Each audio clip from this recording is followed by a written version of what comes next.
Kindness is not acceptable. You will end up scammer like your brother. This shit is dry as your personality. I wouldn't feed it to a fucking stray. Then take your dentures and drag your crusty ass back to the 1950s, Karen. You people are always on your phones. Grandpa, you're one cough away from meeting Jesus. Let's both mind our business, punk. Back in my day, women didn't need all that. Back in your day, dinosaurs were alive. You're expired, Grandpa. Don't be mad. I still got edges and you don't even have a hairline. Wallahi, you're clap, bro. Fix your face before you chat to me. Big talk from someone whose man does laps in Park Royal every Friday night. Wallahi, you talk too much for someone whose breath smells like expired sambusa. At least my sambusa got fillings, unlike your UCAS application. Y'all, I just finished up a batch of chocolate chip. Those do not look good. We both know your fat ass is still gonna eat them and chase it with a shot of Ozempic. I specifically said no pickles. Are you deaf? Ma'am, calm down. It's just a burger. Besides, a little extra won't hurt you, big girl. ICE is around the corner. They coming. We've all been there. That moment in Fortnite when everything just falls apart. You're in the final circle, fully loaded, confident, and then, boom! Some kid with a ridiculous username just 360 no-scoped you from across the map. And just like that, an hour of careful playing goes down the drain. You feel that heat rising in your chest, your hands start shaking, and before you know it, your controller might be flying across the room. Trust me, I've seen keyboards meet their doom and headsets become unwilling astronauts. But here's the thing about Fortnite Rage. It's almost become its own culture. Those Rage compilations on YouTube, pure gold. We've all seen streamers lose it completely, turning into a whole different person because of one unlucky shotgun battle. You know what's funny though? The same game that makes us rage is the one we can't wait to jump back into. 5 minutes after swearing you'll never play again, there you are, ready for another drop from the battle bus. Here are some crazy facts you wish you knew earlier. Number 4, in Finland, a minimum of 21 megabits per second internet speed is a fundamental human right. Number 3, in Australia, the Sydney Opera House was built with the intention of being a tourist trap. Number 2, a group of male parrots will form a circle around a female they're interested in mating with, and the female will choose one of them based on the color of her eggs.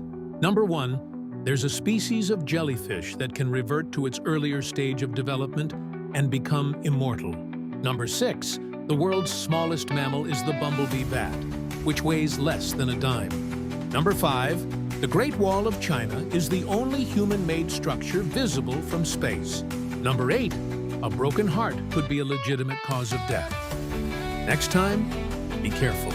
Number 7, in England, the Speaker of the House is not allowed to speak.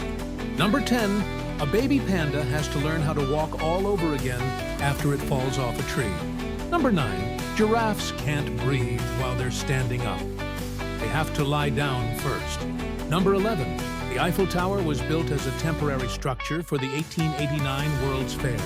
In the depths of the ocean, a tiny seahorse found itself caught in a fierce current, swept away from its coral home. Tumbling through the vast blue, it clung to a fragile piece of seaweed, its tail curled tight and fit. Just as hope seemed lost, a majestic sea turtle appeared, gliding through the water with ancient grace. The turtle nudged the seahorse onto its shell, carrying the little creature through treacherous waters. Together, they navigated the ocean's perils, the seahorse marveling at its unexpected journey. When they finally reached calm waters, the turtle gently released its passenger. They say the seahorse found its way back home. And now, whenever it ventures beyond the reef, it searches not for its own reflection, but for the shell of the friend who showed it the wonders of the sea.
Picture this hilarious scene. A mischievous ape, thinking he's the ultimate prankster, decides to play the classic game of Ding Dong Ditch. You know, that age-old prank where you ring someone's doorbell and run away before they answer? So there he is, this big furry troublemaker, sneaking up to a house with the biggest grin on his face. He's probably seen human kids doing this and thought, hey, I can do that too. He's trying so hard to be stealthy, tiptoeing like he's in some cartoon, but let's be honest, he's about as subtle as an elephant in a china shop. Finally, he reaches the doorbell. Ding dong. And this is where things go hilariously wrong. As he turns to make his great escape, his feet get tangled up in his own excitement. Instead of the smooth getaway he planned, he trips and falls flat on his face, right there on the front porch. The door opens, and there he is, sprawled out like a hairy doormat, looking up with the most embarrassed expression you can imagine on an ape's face. Talk about getting caught red-handed, or should I say face-planted. Have you ever stopped to think about just how incredible humans really are? We're not the fastest, strongest, or biggest creatures on Earth, but we've managed to become the most influential species this planet has ever seen. Here's something mind-blowing. We're the only species known to create and tell stories, to imagine things that don't exist, and then make them real. From the pyramids to smartphones, everything around us started as someone's wild idea. Our brains are absolute powerhouses. While a cat's brain is about 30 grams and a chimp's is around 400 grams, our brains weigh in at a whopping 1.4 kilograms. But it's not just size. We've got roughly 86 billion neurons working together in perfect harmony. And get this, we're the only animals who can throw things with incredible accuracy. Seems simple, right? But this ability helped our ancestors survive and eventually dominate. We're also the only species that can run long distances while staying cool, thanks to our sweat glands and less body hair. But perhaps our most remarkable trait? Our ability to cooperate on a massive scale. No other species can bring millions of strangers together to work toward common goals. Pretty amazing for a species that started out in the African savannas, don't you think?